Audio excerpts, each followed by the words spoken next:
talking about 10 email tragedies to avoid in 2023. I am clearly the #1 Taylor Swift fan in this room, although if you watched the Senate hearings yesterday about Ticketmaster, seems to me those staffers had a good time with those Congress people and giving them things to say, you know? So, and Michael, of course, takes the #2 slot. Somebody please let Taylor know.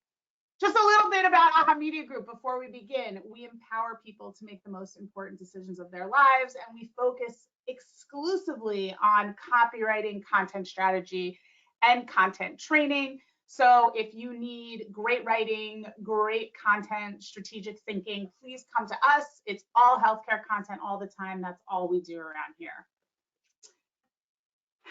It's story time. So when was it? 2016, right? 2015 or 2016, yes. 2016, yeah, in 2016, no, it was 2017. It was January of 2017. Michael and I were both being trained to be keynote speakers. Michael, of course, achieved that goal. I haven't really gotten there yet, 100%. Although I do speak and I do love it very much. But Michael's really a pro. Like, you really want to see somebody get an audience into his, wrapped around his little finger in 5 seconds. Michael's your man. But anyway, Michael and I met, we fell instantly in love. It was like two souls found each other. This is Michael at a Hanukkah party at my house where he made latkes with my children and lit Hanukkah candles. So he's had the full little Leibtag experience. He can tell you all about that later. But Michael, why don't you tell us a little bit about you and why you're so spectacular and why you know so much. Why do you know so much about email, Michael? Yeah, this. I'll give you the quick and dirty. 16 years ago, or maybe 17 years ago at this point, I walked into my first internship, and it was at this tiny little ad agency called Mighty Interactive, which was led by someone both you and I are familiar with, and I'm sure a few people that are joining us today are familiar with, Jay Baer. He's just an incredible individual. If you haven't read some of his books or follow him at jbear.com, just a phenomenal marketing leader in our space. And we were one of the first agencies working on this tiny little platform called ExactTarget. And ExactTarget, of course, went on to be acquired by Salesforce and is very much like part of the backbone of what is the Marketing Cloud product at Salesforce. So over the course of that 16, 17-year career, I've touched about 500 million emails, somewhere in the neighborhood of like some insane amount of campaigns, and I've just been really fortunate to be on both sides of working with brands that are focused on more enterprise customers, all the way down to brands that are focused on everyday humans. And so I've got this just really interesting bench of experience in this specific tactic, and I've stayed close to it all my career. It's just been the tactic I've gravitated towards, and have been really fortunate to do some good deep work in email. Well, it's very smart that you chose email, because that doesn't seem to be falling out of style like some other communication might be. So Michael and I are splitting the webinar today. He's going to present, I'm going to present, we're going to chat, we're going to talk about our ideas about things. We usually see eye to eye, but hey, if we disagree, let's talk about it, because that always makes for a much more interesting webinar while you're eating your lunch, hopefully. So let's talk about why email still matters. I'm going to jump to the next slide, and then Michael, you just tell me when you want me to roll through the next slide. And we'll for sure. So I think it's really important to sort of set the context for this conversation, and that is to say a couple of things. One, we know volume is up related to email, and the other thing that we know based on the global data is that engagement is steady. And I put these two phrases together because typically what you will see if volume of messages goes up, many times engagement will go down.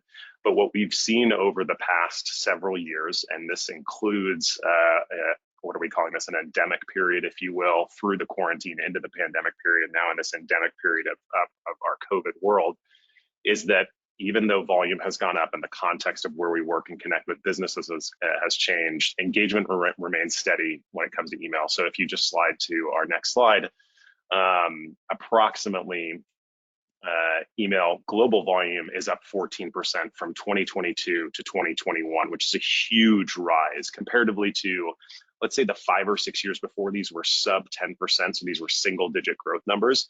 And obviously during that sort of pandemic period, as we shifted to work from home, and of course the way that we met potential customers and clients shifted, email volume went up. And what we can see from the data over these next couple of slides that I'll share with you is that unique opens remain steady. So we're continuing to see opens remain steady even though the volume's going up. This data is really interesting because we've also had the impacts of mail privacy protection happen. And in the next slide, you'll see the other thing that really matters beyond just the simple open is, of course, click. So now we're getting into a more nuanced engagement inside of the inbox, and those have remained steady even though the volume has gone up as well. And the last slide that you'll see here in just trending data is that the disengagement rate remains steady as well. And when we say disengagement, what we're talking about is those people that after about a 90-day period no longer open or click in your email. So does the percentage of those individuals change? And it has remained steady even though that volume has gone up. So what this tells me is, as an email strategist, is that even though our inboxes are getting more crowded, we continue to be hooked on the inbox, and it continues to be a place where consumers. Why do you think that is? I think because it's comfortable.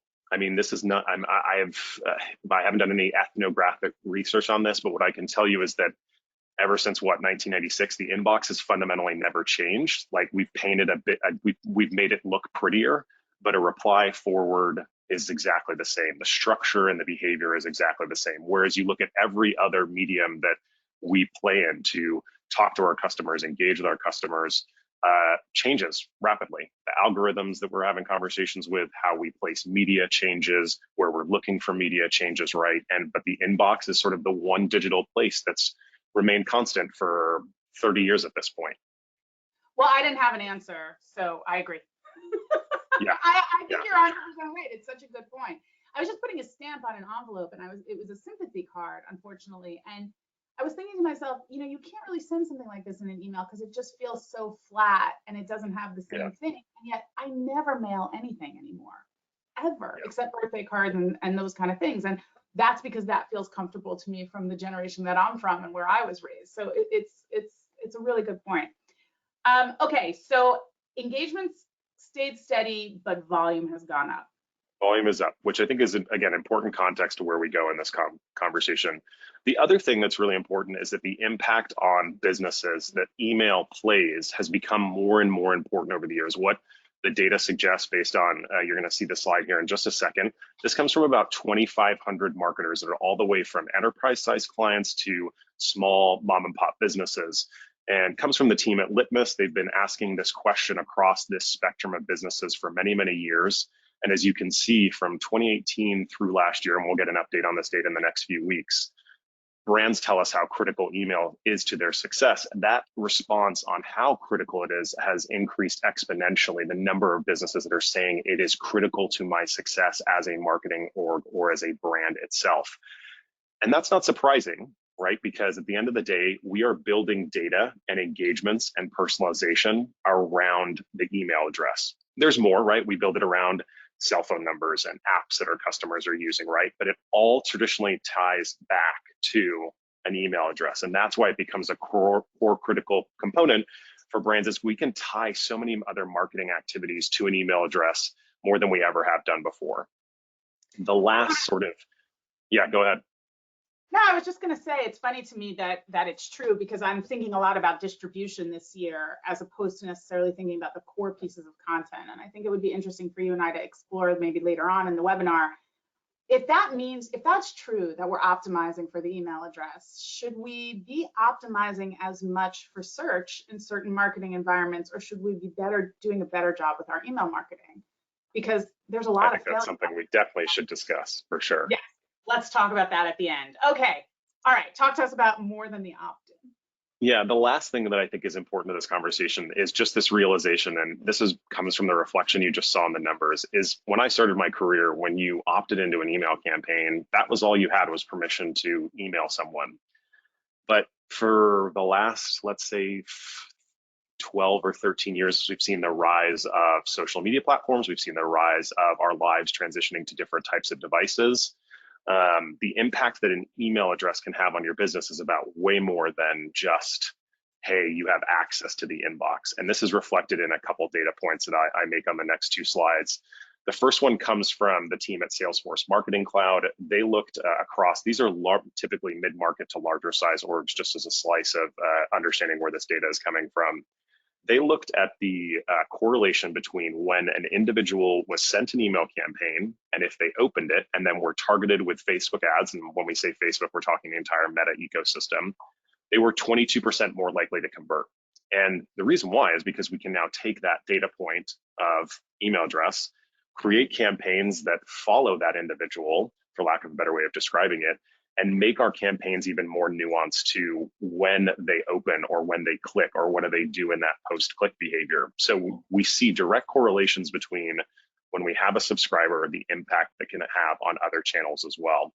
The last slide here, again, comes from Salesforce. They looked at the increase in customer lifetime value, which is such an important measure for our success as marketers these days, because we need to be able to retain customers more than ever, because the cost of obviously having to go acquire is so comparatively high these days, and it has been for years, is that when comparatively to a non-subscribed customer, so a customer that buys something from you but is not subscribed to your campaigns, and a customer that is subscribed to you and buys something from your company, the CLV, or the customer lifetime value, increase comparatively continues to go up when they are a subscriber of your campaigns, all the way up through year 3 of the relationship with that customer.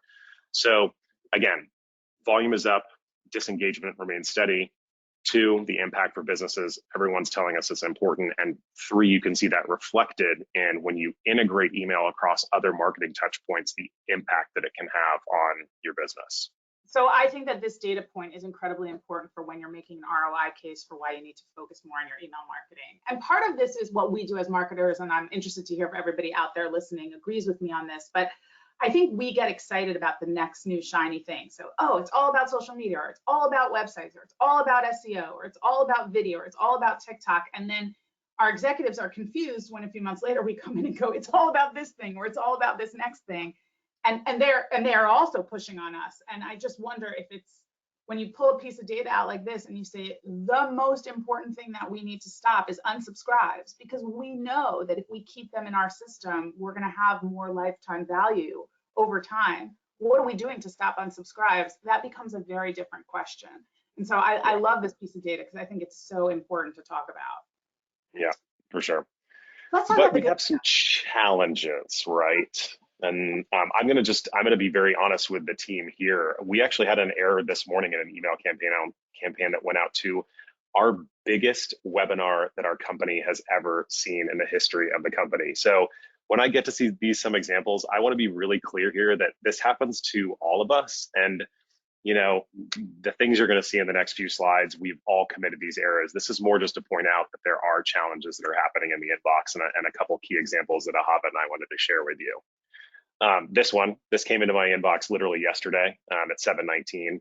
And you can obviously see the subject line here, first name, last name, these merge tags, right? This happens all the time, but I can tell you that there's 2 things that people are looking at when they look at your email campaign, and then whether they're going to decide whether they're going to open or not. And that's typically from name first and then the subject line. If we're going to do a disservice like this, you better be prepared for, some downline impacts on your campaigns. This one, I see this too often and I don't understand how it happens. This is a campaign. If you look really, really closely, this is intentional because this brand has done this, is that the unsubscribe and subscriber preference center are a hex color of FFF, commonly referred to as white. The background on this email campaign is also FFF, also white. So it's like you can't unsubscribe. Remember when people used to put on websites like keywords? Yes, the keyword stuffing. Oh, the search engines are never going to notice that. Yep.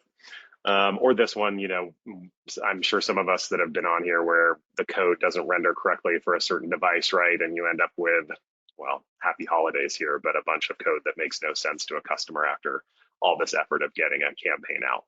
Yeah.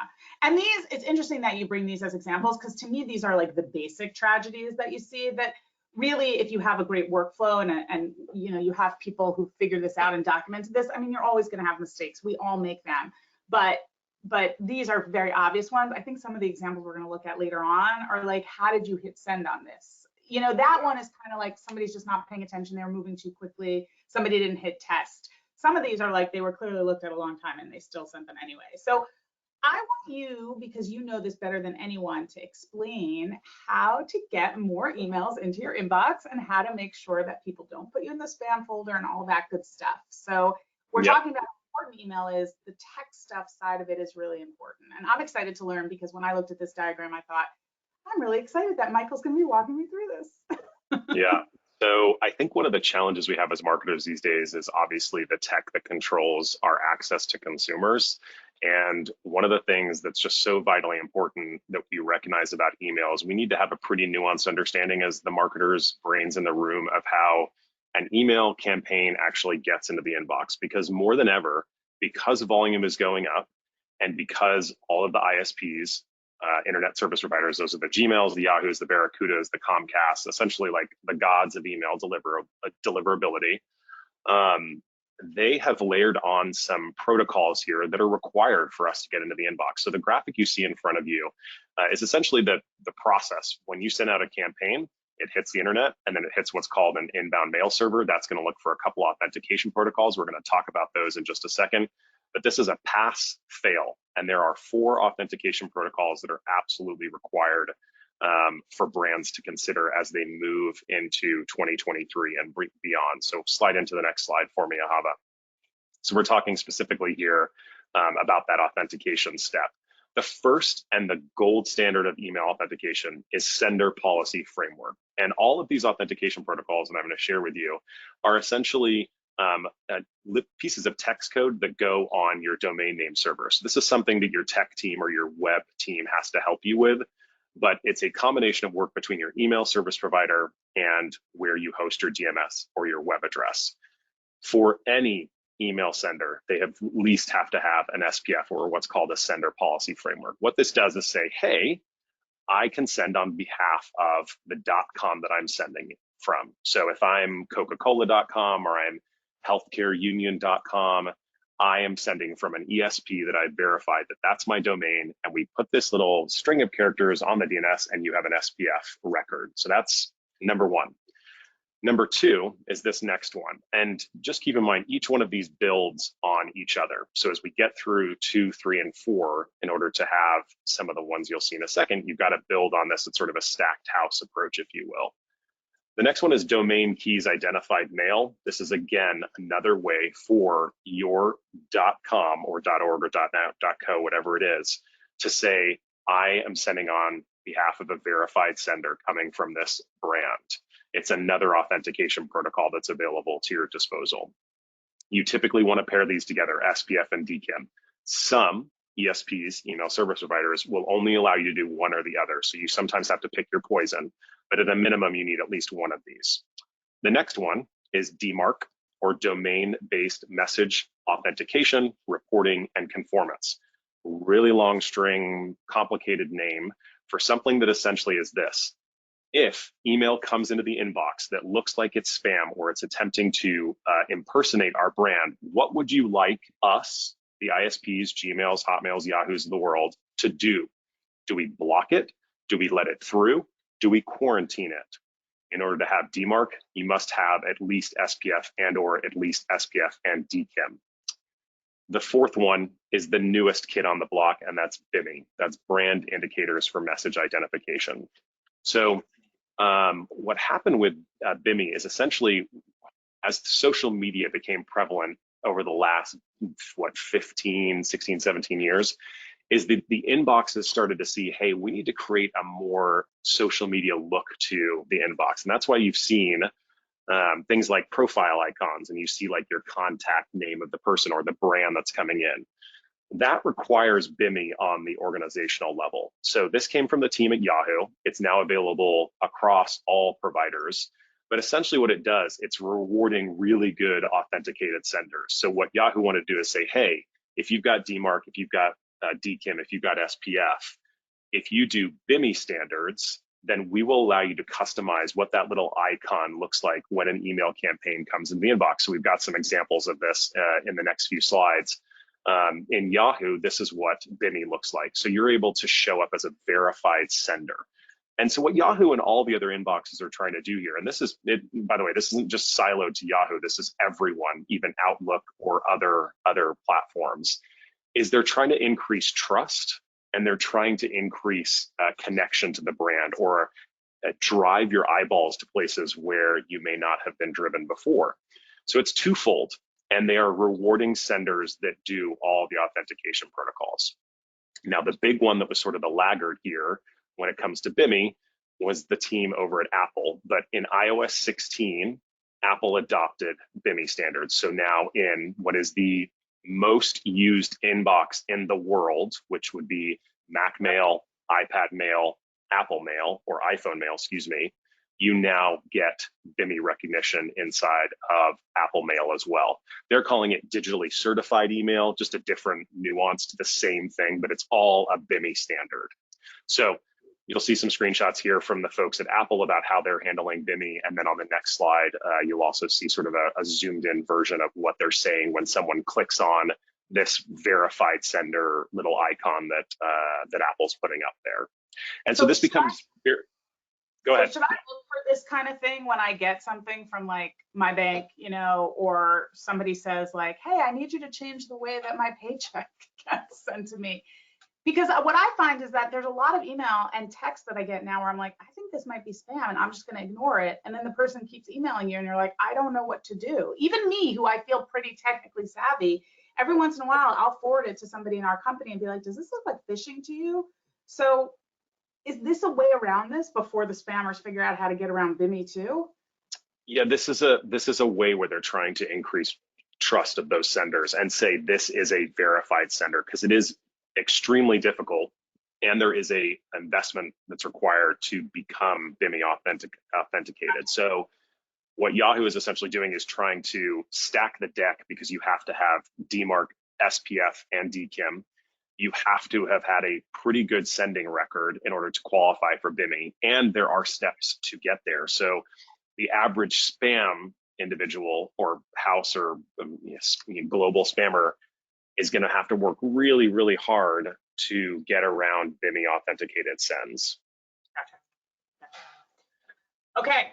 Now, the other thing that's really important for us to understand as we get into this context is that up until about, this was pre-Gmail tab, so we're talking like 2009, 10, 11, when tabs were introduced, is that the inboxes are starting to layer reputational data. And when I say reputational data, it's how subscribers are interacting with your campaigns. And I'm going to show you a graphic that just lays this out for you. So what I think is interesting here for us to understand, and the takeaway here, is that engagement as to where email is getting put into the inbox, how a subscriber interacts with your campaigns is the most important thing for those ISPs. And they are scoring it at the subscriber level. This is how they know where to put your campaigns, whether it's going to go to spam, whether it's going to go into some tab that it shouldn't go into. And this graphic comes from the team at Campaign Monitor, and it lays out essentially, here are the most positive things that a subscriber can do that helps increase engagement scores, all the way through the most negative. And I'm going to point out two things that I think we need to pay attention to on this graph. All the way on your left, reply is a super positive signal of engagement. We're going to talk about how we leverage that when we get into a few slides. But the takeaway here is that if we want to increase our engagement scores with subscribers, the thing we must get them to do, or the thing we should try and elicit them to do, is reply to our campaigns. After that, it's add to address book or white label, and then open and click. The two in the middle, the neutrals, delete and unsubscribe. And I think this is going to be a bit of a surprise for many people on our chat today, is that the unsubscribe, although it's something we have cared about a lot as marketers for many, many years, is actually a neutral action to the ISPs. When they see the unsubscribe, although they want it to not be over a certain threshold, they really are like, okay, we don't really care. We'd rather see them unsubscribe so they aren't getting what they don't want. But the kicker here, as you move across this slide, is almost as bad as Marcus spam is leave unopened, okay? And this connects back to the stat that we talked about earlier, this disengaged subscribers, and why that's such importance for us as email marketers is because the people that are sitting in your databases that have not done something for months or years or decades in some cases, they are having a fundamental negative impact on the health of your campaigns now and into the future. And this is not going to change. So the more we can do to reduce unengaged or disengaged subscribers on our campaigns, the more healthy our sender reputation will be as a brand. So the two things we've got to do to get into the inbox: authentication, and we've got to drive engagement. Things like replies, white label, put things in folders, opens and clicks too. And we have to avoid having unengaged or disengaged subscribers in our databases, which for some people is like a fundamental attack on their metrics that they care about, because we have said for, CEOs and C-level suites are constantly utilizing number of subscribers in our campaigns when we should be caring about number of engaged subscribers, because that's what drives success in the inbox. 100%, which leads us very beautifully into what we're going to talk about next, which is how do you write these emails and think about how to engage people? Now, if you're not opening them, that's a different issue, and we'll talk about subject lines and all that good stuff. But I want to show, I'm going to show a couple of examples. Michael has a couple of examples. This is actually a pretty interesting email newsletter that I get once a quarter, and I do pay attention to it because I do find that the articles are actually really, really well written and they're interesting, but it's way too long. And I didn't take screenshots of it, but it literally scrolls down through 5 pages, which is just partly us not being confident enough to make a decision about our audience and what they really want. And the way that we do that best as marketers is really understanding our audience. I think it's also probably a lack of segmentation technology or just not having the time or attention to be able to do that. What I use this example as is that there's a lot of calls to action going on here, and the most important ones, read more, read more, read more, not working for the person. So this is an example of where if you're going to send out an email newsletter, figure out what you really want it to be about and who the audience really is, and don't be afraid to cut. Because think of all the things that Michael has just taught us so beautifully. If they're not opening them and they're not interested in what you're sending, it's dinging you. It's worth it to pay time and attention to what you're writing about and to the calls to action inside of your emails. I love this one. I think it's fantastic. It's a picture of 2 women. It's a picture that draws me in. I know right away that it's about health, wellness, right? It's just totally giving me that feeling. And then the call to action is learn what screenings are recommended for me, which makes it feel personalized. So I think this is a good example of, you know what this is about. It's one topic. I don't love the wall of words here. I think we could have done a little bit differently with this, but I do love this call to action. Anything you would say about this email, Michael? Yeah, look at the clear difference in visual hierarchy here. What you have before is no visual hierarchy. What you have is a clear inverted pyramid in this visual hierarchy, right, that drives to a call to action. And here's the kicker here. As a subscriber, if I know this brand, and this is why this call to action is so strong, I don't even have to read this copy to know if I want to click. Learn what screenings are recommended for me.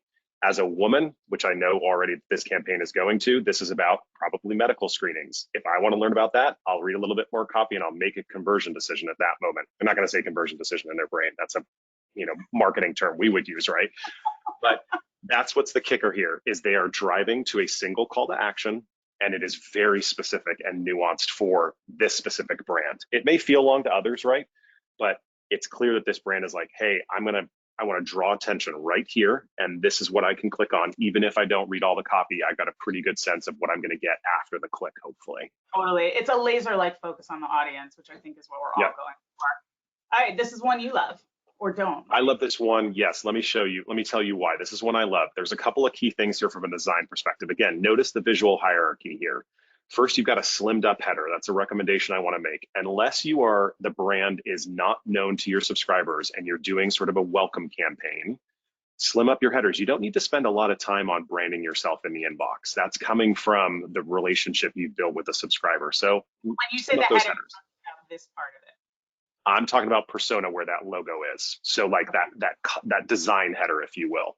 Then I want this design structure where it is headline, then your call to action, then supporting image. We're starting to see a lot of brands leverage this because it allows the buyer to make a really quick decision of like, do I care about this? Largely because all the data suggests that the average time that someone's spending on a campaign is somewhere between like the 0 to 13 seconds, with 50% spending less than the 8-second threshold. So if I can't get my claim or the thing that I want a subscriber to care about digested in that amount of time, someone's just going to move on. And so I love this one from Nestle Health that really knows exactly what it's going forward, and someone can make a decision if they're going to start with that offer or not. I also think it looks great on mobile. This just is the kind of thing that appears so well on mobile, and it just is easily digestible there. Mrs. Therabody just wanted to show again this visual structure of driving towards a single call to action. Is that again, they are, hey, we've got a little bit of copy, we've got a headline, straight to call to action. They're not wasting time. It's very focused on this specific product, which is Thera1. Just showing some key examples of this structure of how you can drive towards a conversion. So I like this one also. I don't love this call to action. I don't know what feel the difference really means. Like, what's going to happen after the jump? Do you know what I mean? Like, tell me what you really want from me and what you want me to do. Do you know what I mean? I kind of Totally feel like, get it. I feel the difference is like, you know, when you hold a door open for somebody and like they go in and they like, nobody's really sure who's supposed to go first. It's like that kind of signal. It's like, I'm not really sure what's going to happen. So I think I will only say, I think the key difference here is it's not learn more, right? It's not generic, right? Oh, so yes. At least it's not falling into that trap, if you will. So absolutely. And I love the design and I love the blue because it like stands out from that neutral palette and it totally drives my eye. I completely hear where you're coming from. Okay, so this is my example. It's very messy, and that's because it was an email that I received in preparation for a health risk assessments webinar that I was giving. And actually, talk about mistakes. On that one, the person forgot to hit record. So I was on the webinar and I was watching everybody's numbers go down as I'm talking, and I'm like, oh my gosh, did I get this so wrong? Did I get the topic of this webinar wrong? Nobody could hear me, so I'm hopeful that all of you can hear us.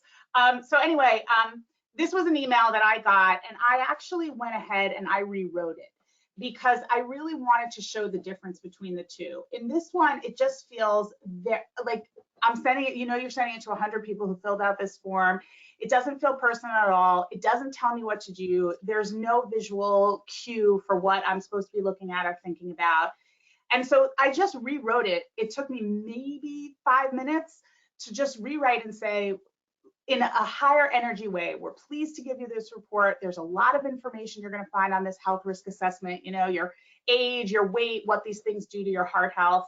And then to just give people really clear calls to action about what they're supposed to do.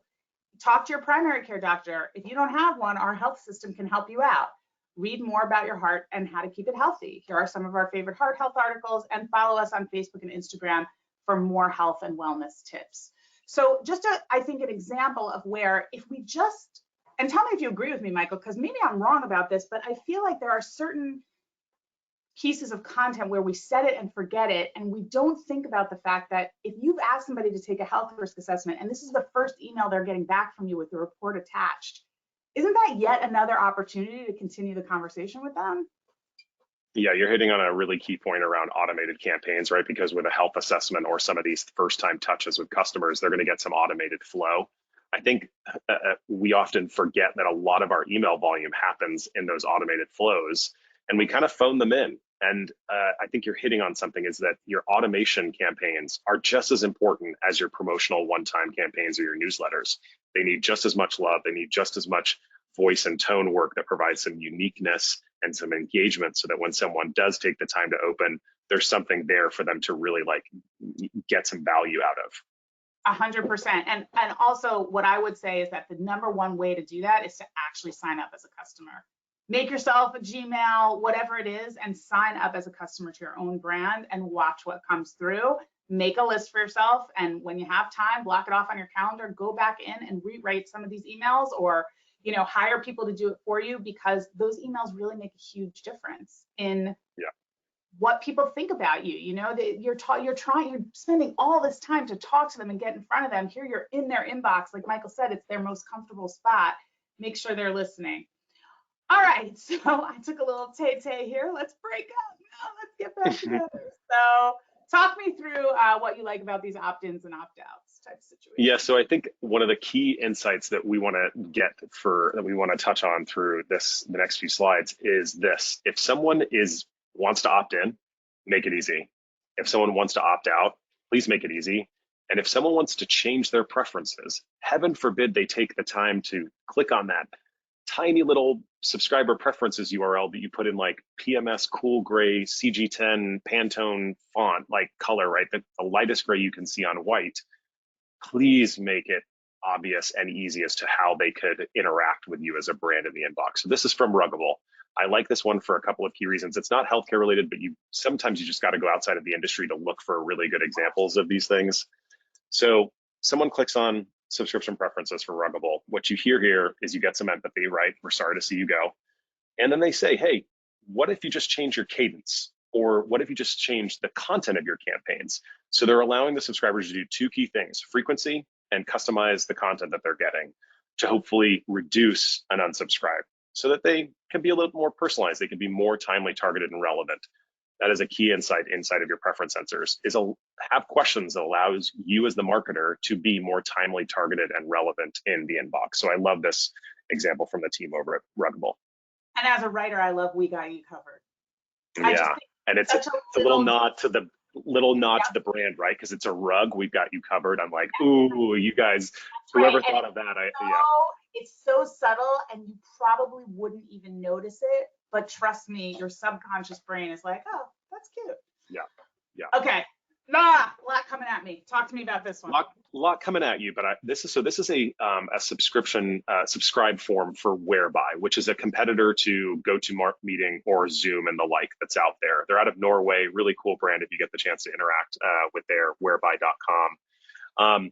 Here's what I love about this. So this is going through as someone becomes a customer and essentially asking them, hey, we want to make sure that when you do become a customer, we don't overwhelm you with stuff related to our brand. And I like this because of that reason, because they say, hey, here's your acceptance to our terms of service and privacy policy. And then, would you like to receive more info about our brands? And they allow you to granularize what you would like to receive right off the bat with the relationship. Really important for when you're converting someone from a prospect to a customer, that you ask these questions.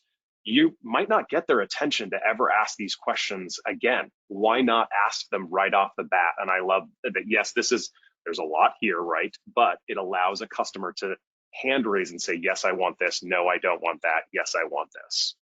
So I understand where you're coming from, and I see why you think it's good. I think there's design changes that could be made here to get around that, oh my gosh, it's coming at me all at once. I also think you could do a progressive type of thing where it's like, yeah, I want to choose how I hear more about you. Ooh, we're excited. And then you take them to the next menu page. So it's a great idea. I think that you could probably find an even better way to make it happen. Do you know what I mean? Just find the way it's being delivered. This is another example. So I actually took a lot of these HRAs in order to, figure out like what I wanted to say for the webinar. And you can see here, again, look at what Michael's saying, right? Look at this no reply. It didn't come from a first name. Here's my report.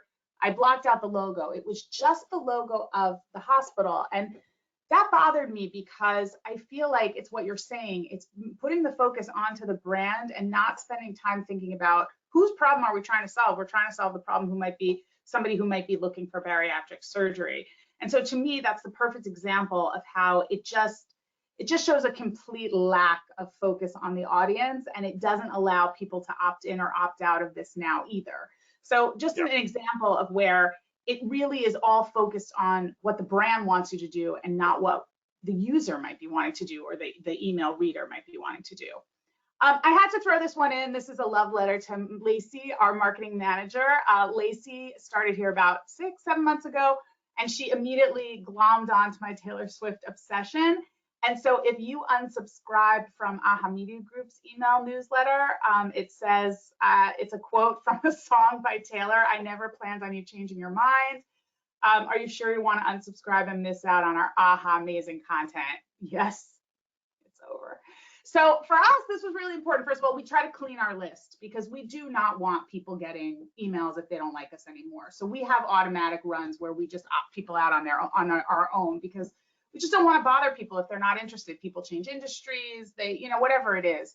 But I love this because I think it shows an opportunity where somebody's saying goodbye to you to actually say, are you sure you really want to say goodbye to us? Like, we're using Taylor, you know?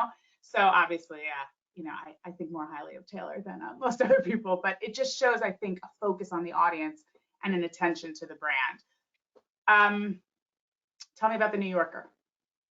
Yeah, so I include this example because I think a lot of times we forget, we spend so much time on creating content, and then suddenly the importance of the inbox is like, oh, we're going to bury our subscribe button in the footer, or we're going to put it somewhere that is not, that is very discreet.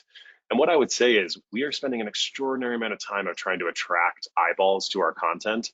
So allow modules to happen inside your blog posts or inside your landing pages and whatnot, or your, you know, on your website, less on the landing pages, but on your website. As people are getting to know your brand, have those modules that can allow someone to opt in various forms of your content. Don't just bury it in the footer. The importance of email, let's make sure we're giving people opportunities inside of our content to opt in.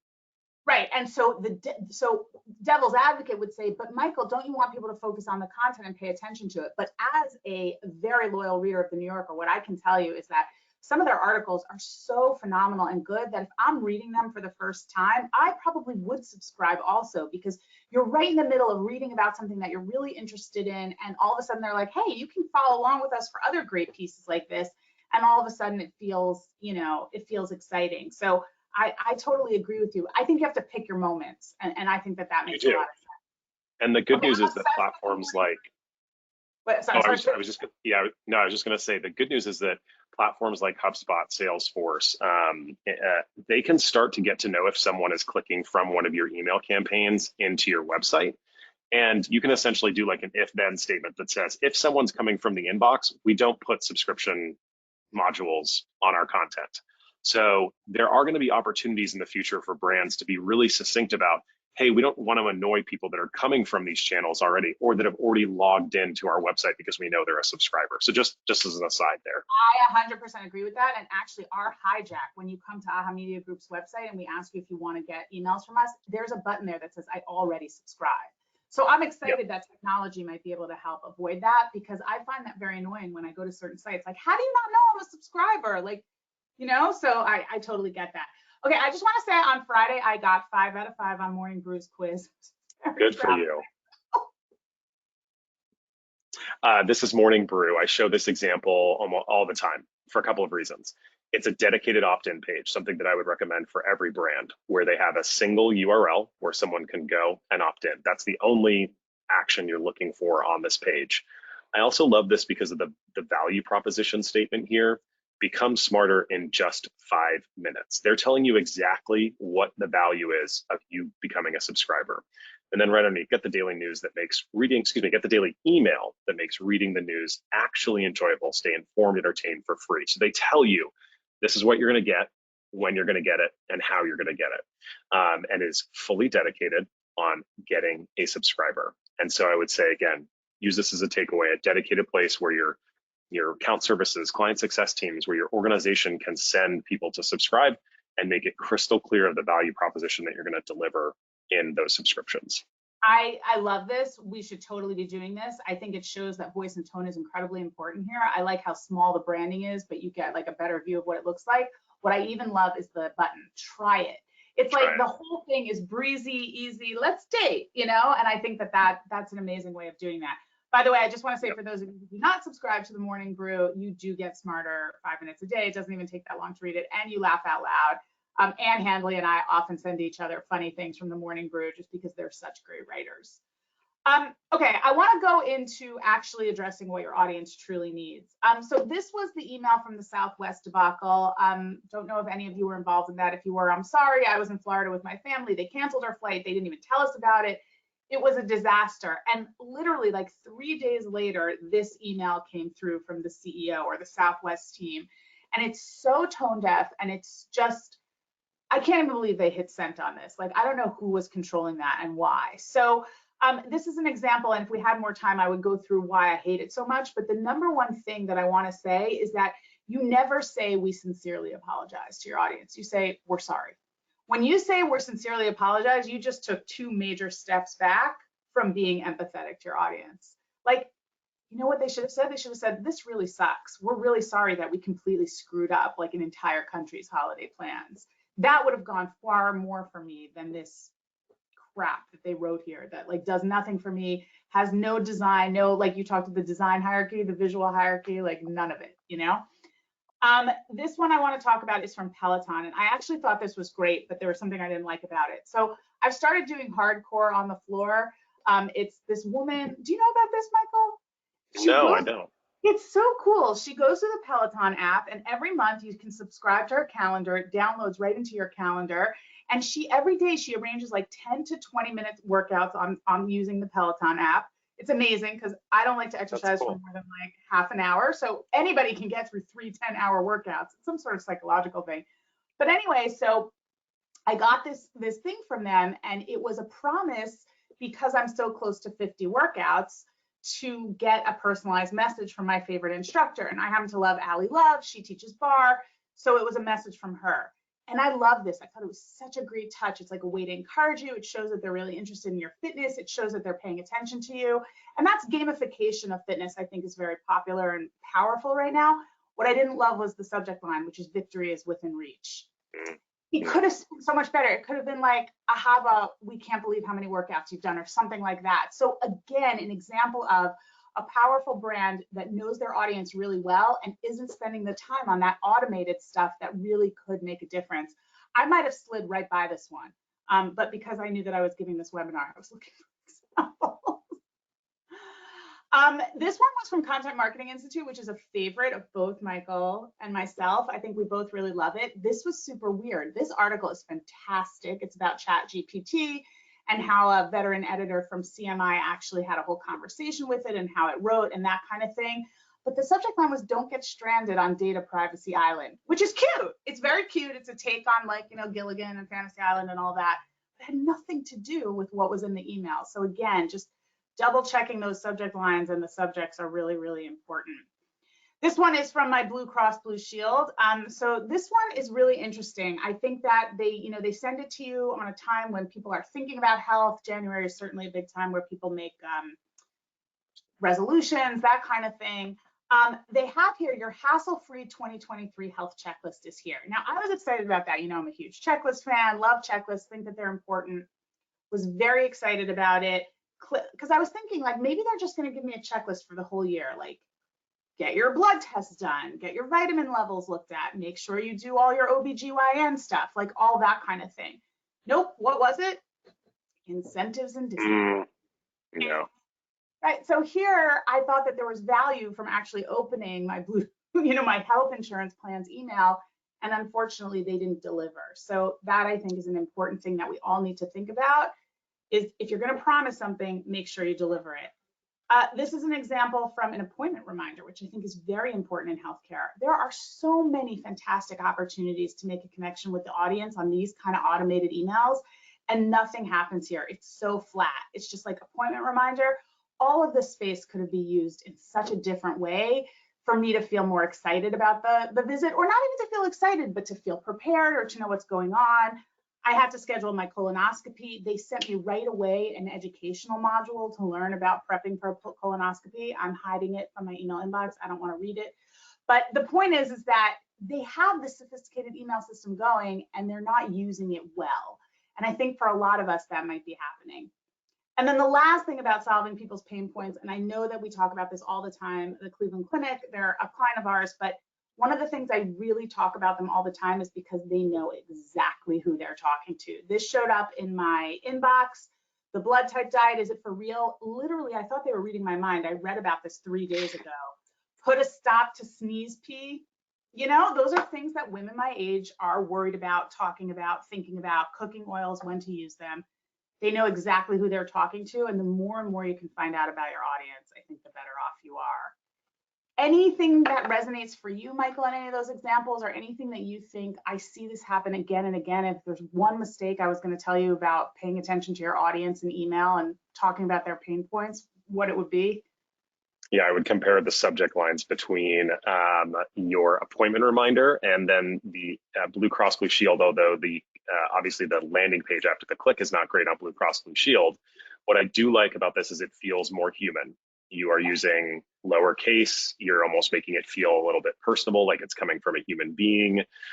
Compare that to the appointment reminder, and you're going to have like 55 characters before you get to the most important part of the appointment reminder email, which is that your appointment is on January 23rd at 2:30 p.m. Right? So front load what you care about or what the subscriber should care about in your subject line. You probably have 35 to 42 characters for them to care about. Those should be sentimental. They should have emotion. They should leverage words they're used to. They should be front loaded with importance about what that email is about. Okay, awesome. 100% agree. That's what writers would say too.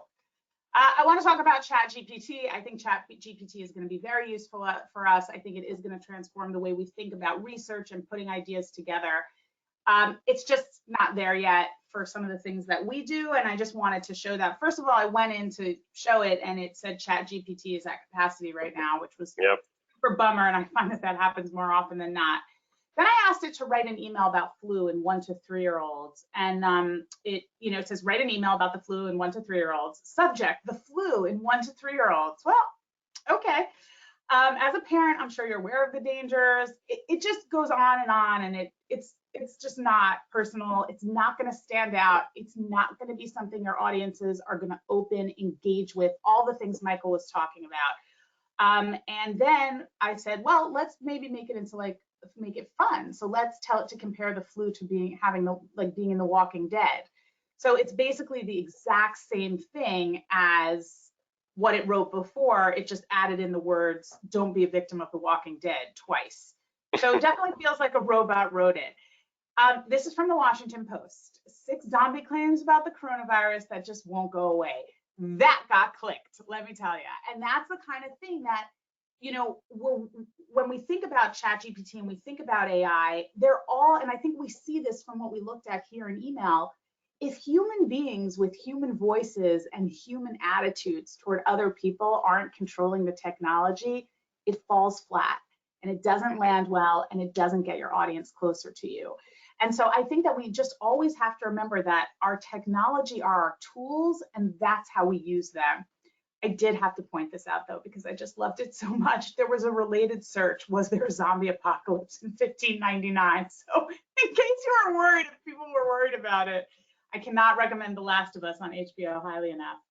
And then this is, of course, my last gasp. This was the email promoting this webinar. And I just want to show you like these kinds of metaphors, like draining your budget like a vampire in an OR, or most importantly, we'll teach you to craft subject lines and calls to action that will make your metrics soar like Tom Cruise in Mission Impossible.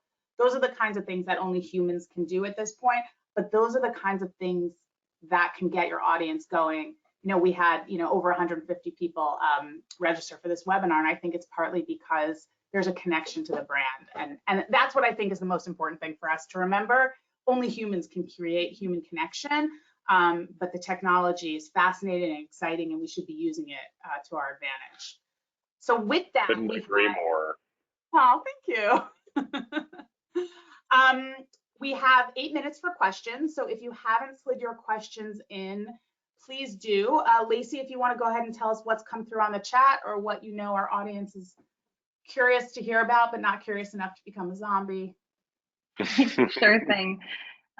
So we had a couple of people ask this question about the best time to send an email, and I'm guessing it means for deliverability, engagement. What's the best time?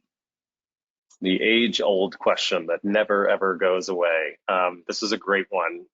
There is a really simple answer, and it is when your subscriber is opening their inbox. And guess what? Almost every email service provider will do real-time send personalization. And what they're doing is anonymizing all the data that they have from that email address and determining usually when that individual is opening their inbox and then delivering it several minutes before. So hopefully your email campaign is stacked at the right moment. But it is on a subscriber by subscriber level. Now, if you generalize all the data, what it will tell you is that the most engaged time people are in their inboxes are just when they wake up, just as they hit the office, just in the middle of the day, lunchtime. And then there are some interesting little blips as they exit their office time. So like that 4:30 to 5 period, as they go to sleep. And then I will tell you that Sunday at like the 2:30 to 5:30 period is a really unique time to be considering a test for your campaigns. And I will say this is specifically largely to US audiences. And it's because many individuals are sitting in front of their TVs, watching football, enjoying the weekend, doing something, and they'll check their inbox. It's a natural thing for them to do. But the answer here is it's at a subscriber by subscriber basis. Take advantage of those tools that your email service providers can give you to deliver them at the best time as possible. Great, thank you. Sort of in the same vein of thought is around the best length for email. So we have two questions here. What's the recommended length, including number of sections? Is more better? And then also there's an opportunity for storytelling in email, but how do you keep the length right for people who are sort of the too long didn't read crowd? So this is gonna be an answer, no answer sort of situation. There are tools like Litmus or what's called Email on Acid, which is a tool by Cinch that will allow you to plug in a line of code into your campaigns, and it will tell you how long your audiences spend on average reading your campaigns. The answer to that question lies in your subscribers. But what I will tell you is that the thing you want them to care about, they probably should be able to read in about 8.5 seconds. So that's headline, simple body copy, call to action. Those things need to take about 8 seconds. Then beyond that, it really depends on an individual organizational level is how much time your subscribers are spending in those campaigns. And those tools can help you answer that question. I wanted to give a little bit of a different answer just from a content and what people are interested in perspective. I agree with everything that Michael just said, do that thing. But what I also want to say is that if we know that clicking through and replying and actually engaging with the email is important, then I would say that putting links into further reading could be valuable unless it's the most important thing you want them to do. And then you want to keep them inside the email. What I would also say is that people asked about the length, the number of subjects you should cover. I think you have to be really, really careful about that, because if it's like the jelly problem, you know, you offer people 26 kinds of jam, they feel overwhelmed by it. That was the first email that we showed as an example. So I think that that's where segmentation comes into play. And I also think it's really figuring out, like, what is this email newsletter or what is this email really designed to do for people? In a healthcare system or in a B2B health tech environment, you have different kinds of buyers, different kinds of customers, different people within your funnel. And so spending the time to really think that through strategically will give you the answer of how long the email should be and how many things it should talk about, because it should always come back to what does your audience want, which is what Michael's tools are designed to do, the ones that he mentioned. So yes, Michael? Yes. All right, we've got a lot of questions. We might have to follow up with an email to answer some of these, but this will end on this one. Is there a maximum number of emails that you can send in a day or week before the robots think that you're spam, or worse, that you're violating email regulations? So the answer to this question is yes, there's a technical answer here, and that is if, I'm going to get very nerdy and technical here. So the ISPs look at the domains that are coming from your campaigns. If you suddenly increase volume, there are maximum thresholds that places will just stop accepting email. That is only for domains that have never been warmed up. So for a domain that's warmed up and has been sending historical campaigns, you can technically send as much as you want, okay? But here's the thing, variability increases red flags. So if suddenly you only had 50,000 subscribers and you were doing one campaign a week, and then suddenly you have 1 million subscribers and you're doing multiple campaigns a week, that's a huge red flag for the ISPs, where they're going to go, what's happening here? Are they authenticated? Are they not? Why is the volume gone up? Are these actual email addresses? And they'll figure it out pretty quickly. Easy answer to this question is no. The harder answer is it really depends on what's going on with your technical infrastructure. The can spam, just so we're all clear, can spam in the US only allows you to send one campaign to every single email address, regardless of opt-in status. It's the second email campaign that has to fall under can spam, that someone has to say, yes, I want to receive campaigns. It's very different than Europe, very different than most Asian countries and very different than Central and South America and our friends to the north, and increasingly states. California and a bunch of other states are starting to enact their own privacy laws. Good to know. Well, Michael, I have a feeling we could do a part 2 and we'd still have enough. Yeah, let's do it. Thank you everybody so much for being here with us. This is our contact information. Like I said, you're going to get the survey, a PDF of the slides, and a video recording. If you have any questions for us, please reach out. Michael, thank you so much for being here. It's been so great having you. Always a pleasure to be with you. Thank you for having me. Absolutely. Thanks everybody. Have a great day. Bye.